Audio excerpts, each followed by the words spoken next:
భారతదేశంలో ఈశాన్య రాష్ట్రాలు అంటే నార్త్ ఈస్టర్న్ స్టేట్స్లో ఉన్న ఫెస్టివల్స్ ఎప్పుడు కూడా యూపీఎస్సీకి కానీ ఇతర కాంపిటేటివ్ ఎగ్జామ్స్ కానీ అట్రాక్టివ్ క్వశ్చన్సే, అట్రాక్టివ్ టాపిక్సే. లాస్ట్ 2-3 డేస్ నుంచి న్యూస్ పేపర్లో ఒక ఫెస్టివల్ నాగాలాండ్లో ప్రత్యేకమైన పండగ న్యూస్లో ఉంది. అదే టోకు ఎమాంగ్ ఫెస్టివల్ అంటాం. ఇది నాగాలాండ్కి చాలా ప్రత్యేకం అనమాట.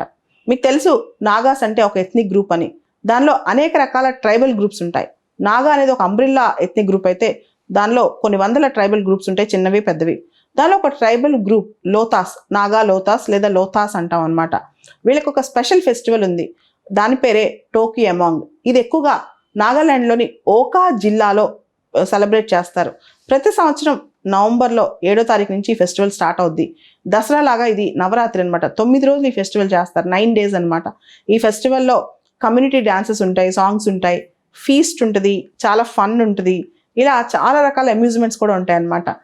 టోకు అంటే అక్కడ ఇంటింటికి తిరిగి, అంటే అక్కడ పంట వచ్చేస్తుంది అనమాట. ఈ టైంకి పంట వచ్చిన తర్వాత ఇంటింటికి తిరిగి న్యాచురల్ రిసోర్సెస్ కానీ ఫుడ్ కానీ కలెక్ట్ చేసుకోవడం, అంటే గిఫ్ట్లు కలెక్ట్ చేసుకోవడం అనమాట. ప్రతి ఇంట్లో అందరికీ పంచడానికి రకరకాల వస్తువులు ఉంచుతారు. ముఖ్యంగా ఫుడ్ పెట్టడము ఇట్లాంటివన్నీ. మన ఇళ్లలో సంక్రాంతి పండగప్పుడు ఎవరిని వస్తే మనం పెడుతుంటాం కదా, అట్లా గిఫ్ట్స్ లాగా స్వీట్స్, రకరకాల న్యాచురల్ రిసోర్సెస్ అన్నీ పెడుతుంటారు అనమాట.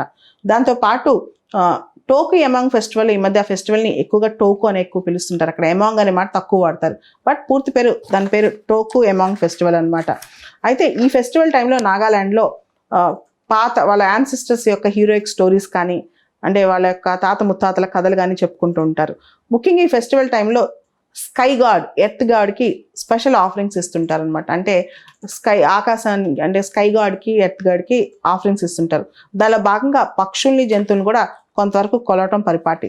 ముఖ్యంగా ఈసారి ఈ ఏడాది టోకు ఎమాంగ్ ఫెస్టివల్లో నాగాలాండ్లో బర్డ్స్ కౌంటింగ్ చేస్తున్నారు 4 డేస్ పాటు. అంటే ప్రత్యేకమైన సెన్సస్ సర్వే అని కాదు, ఉన్న బర్డ్స్ ఎలాంటి బర్డ్స్ వస్తున్నాయి దాన్ని చేస్తుంటారు అనమాట. ఇప్పుడు ఇక్కడ ఒక బర్డ్ గురించి మనం చెప్పుకోవాలి, అదే అమూర్ ఫాల్కన్ అనమాట.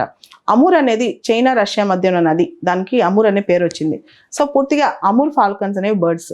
IUCN రెడ్ లిస్ట్ ప్రకారం ఇవి లీస్ట్ కన్సర్న్లో ఉన్నాయి. ఇవి మైగ్రేటరీ బర్డ్స్, ఇవి భారతదేశంలో ఉండవు. ఇవి చైనా నుంచి, రష్యా నుంచి, ముఖ్యంగా సైబీరియా నుంచి మైగ్రేటరీ బర్డ్స్ అనమాట.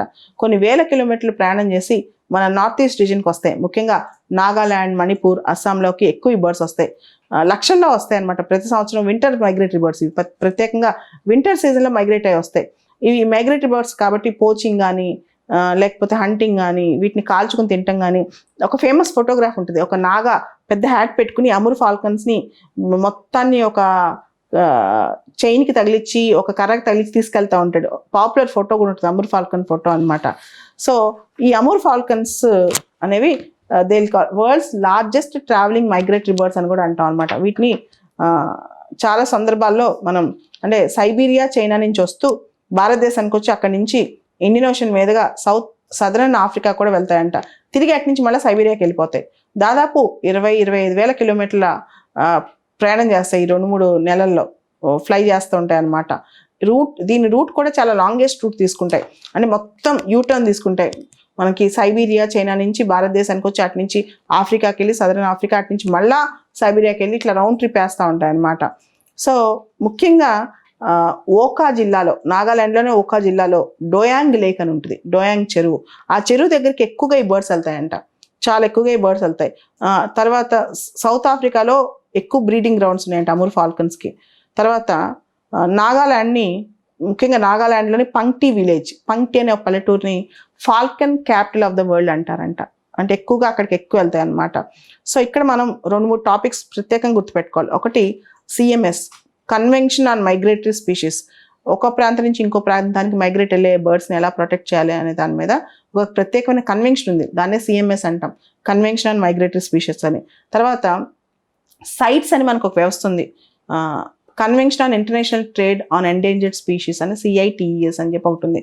తర్వాత భారతదేశంలో కూడా వైల్డ్ లైఫ్ ప్రొటెక్షన్ యాక్ట్ 1972 ఉంది. వీటన్నిటి ప్రకారం మైగ్రేటరీ బర్డ్స్ని, మైగ్రేటరీ స్పీషీస్ని మనం ప్రొటెక్ట్ చేయాలి. కాకపోతే వీటిని చాలాసార్లు పోచ్ చేయటం, తర్వాత వీటికి మనం గ్రేట్ ఇండియన్ బస్టర్డ్ చూసాం, కరెంటు వైర్లు, ముఖ్యంగా ఇండియాలో లోలో ఉన్న కరెంటు వైర్లో ఈ బస్టర్డ్స్ చాలా బస్టర్డ్స్ చనిపోవటము. ఈవెన్ ఇండియాలో రకరకాల మైగ్రేటరీ ర్యాప్టర్స్ కానీ, బర్డ్స్ కానీ, ఉదాహరణకు వల్చర్స్ కూడా అంతరించిపోవటము, ఇట్లాంటివన్నీ చాలా జరుగుతున్నాయి. దీంతో పాటు అమూర్ ఫాల్కన్స్ని అక్కడ నాకు తెలిసిన కథం ప్రకారం అయితే దాన్ని పోచెస్ క్యాచ్ చేసి తింటారంట. సో వీటన్నిటి వల్ల బర్డ్స్ తగ్గిపోతున్నాయి. వీటిని కాపాడాల్సిన బాధ్యత, తర్వాత వీటిని ప్రపంచానికి భావి తరాలకు ఉంచాల్సిన బాధ్యత మనందరికీ ఉంది.